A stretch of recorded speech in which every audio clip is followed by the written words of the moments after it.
Voltamos com o Boa Noite Rio Branco, na sua TV Rio Branco, canal 8.1 SBT, Sistema Brasileiro de Televisão. Muito obrigado mais uma vez pela sua audiência, você que nos prestigia na capital e também no interior. Vamos prestigiar quem nos prestigia.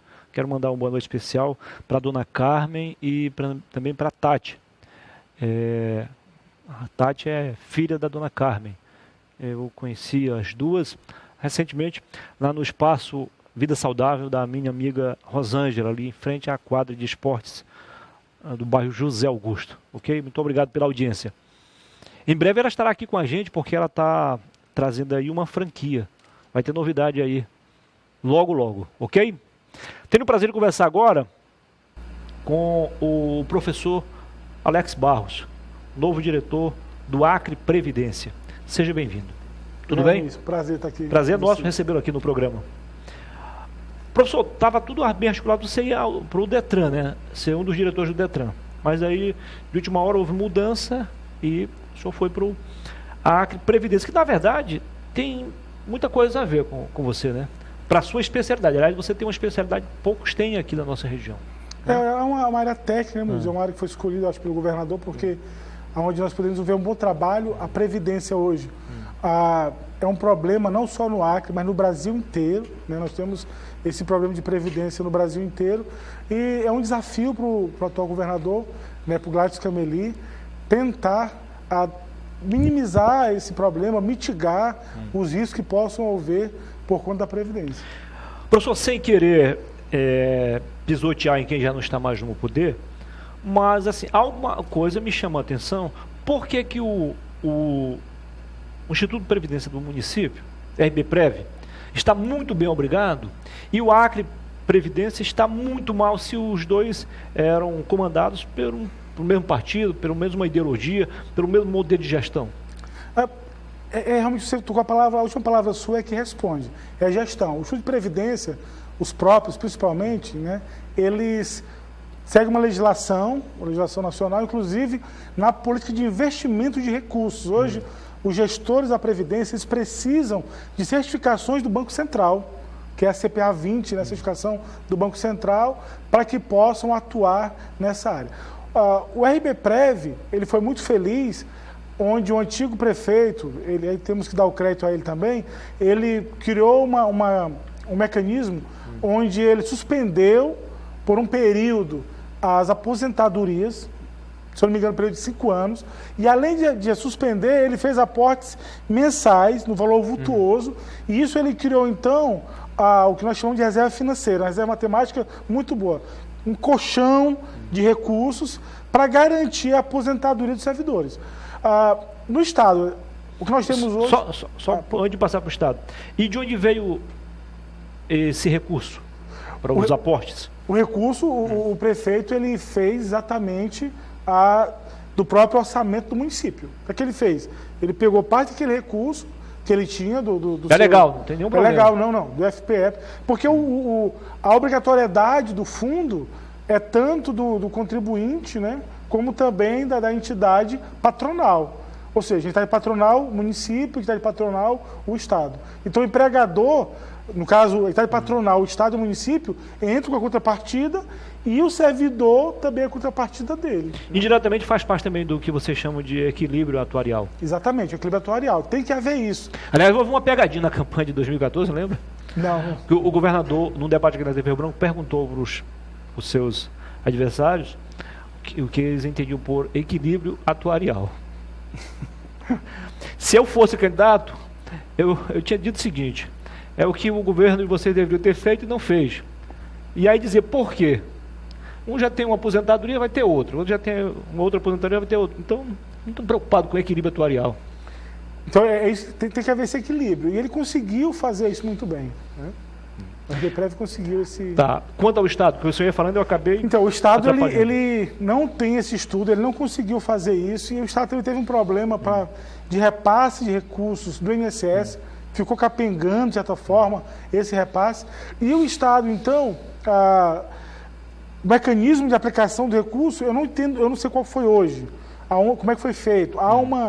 embora os gestores, um dos diretores lá da Previdência continua, né? Uma pessoa que é muito boa, os dois eram muito bons, sem dúvida. E assim, o problema foi a utilização desse recurso.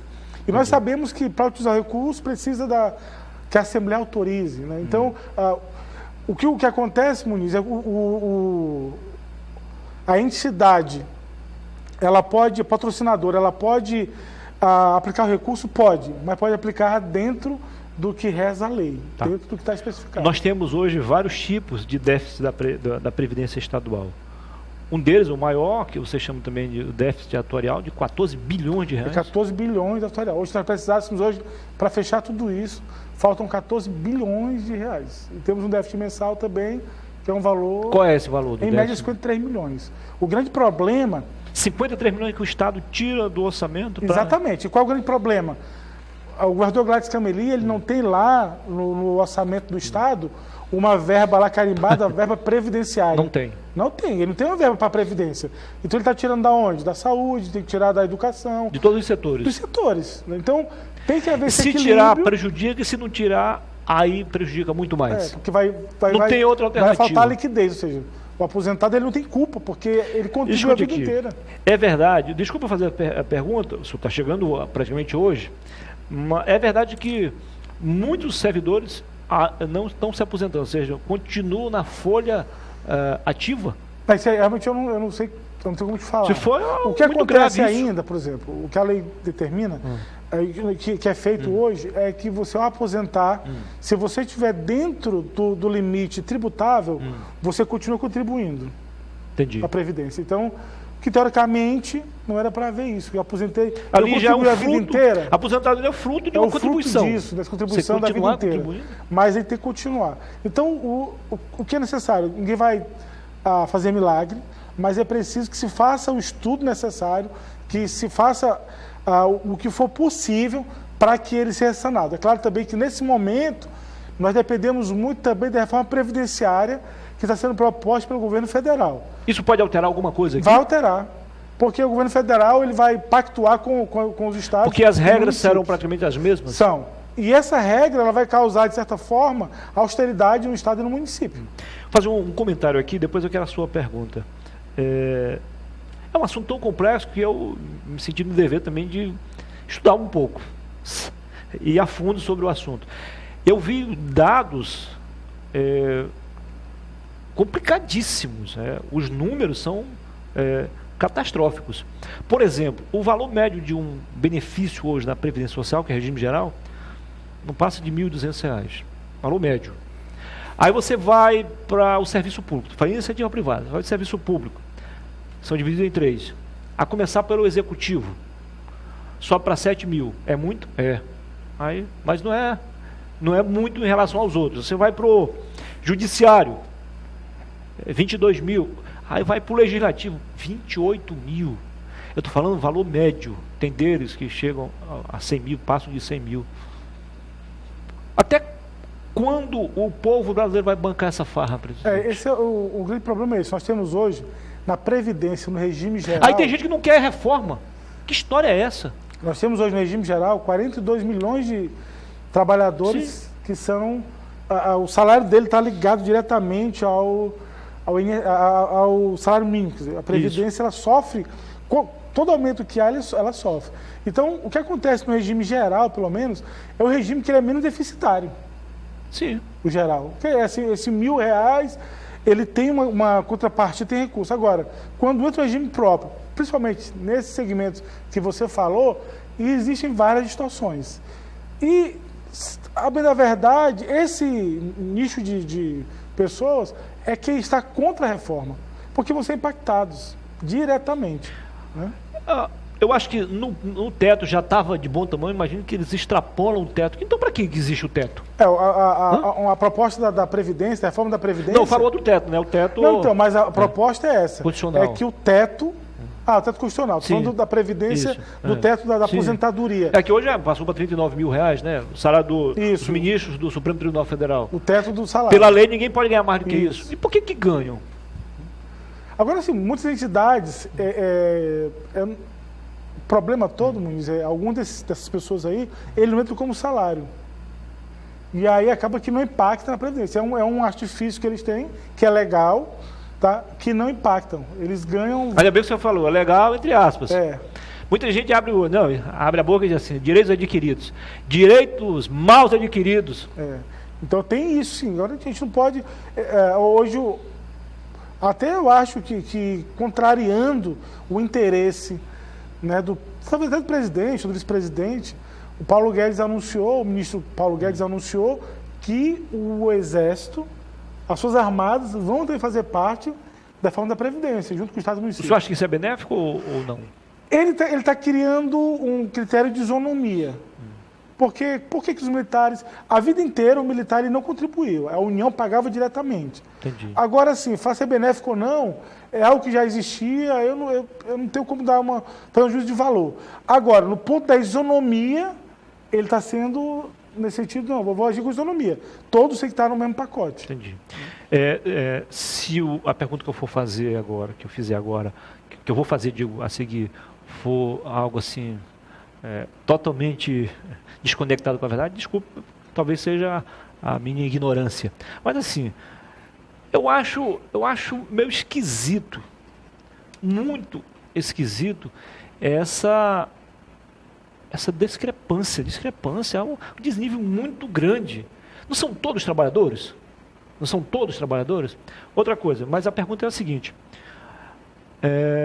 os estados acabam perdendo também receita para Previdência, regime geral de Previdência.